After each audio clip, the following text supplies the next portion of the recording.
Hi, I'm Kate Warren with Devex, and I'm joined with Rudy Perecin Mareno, who is a recruiter with the Inter-American Development Bank. Rudy, thank you for joining us today. So we are here at the Devex Career Forum, where we have about 700 job seekers. I want to ask you, what are some of the biggest mistakes you see job seekers make?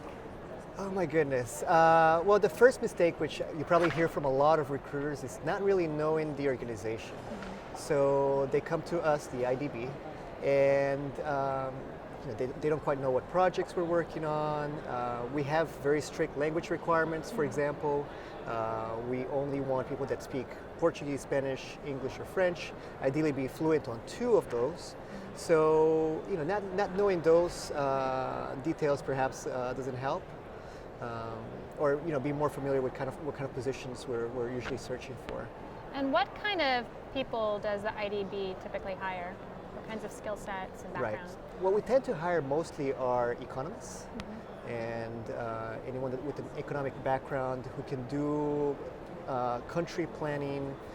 So it could be a combination of econ with transportation, with agriculture, economics with health. All of those are typically very good profile that we tend to hire.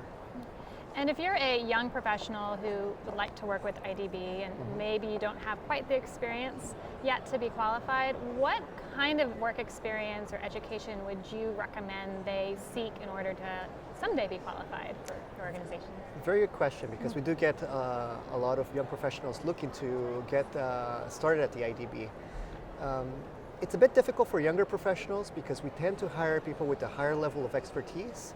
As a matter of fact, about 35% of our hires, when they start at the IDB, they start when they're 32, 33 years old. So, if you can imagine, they have about 5 or 7 years of experience already. When young people do start at the IDB, they enter through our interns program or maybe through our young professionals program. So those are 2 entry points, or even as a research fellow. So what would they study, for instance? I would say anything that's very specific, very technical. We tend to not hire many generalists. We're looking for people that have some sort of expertise. And on some of our sectors would be ideal. So for example, let's say they know a lot about microfinance. Bingo, that's a good place to focus at the IDB. Or perhaps infrastructure. They do roads, not necessarily a transportation engineer, but more an economist that has looked into transportation issues. Those would be good fits.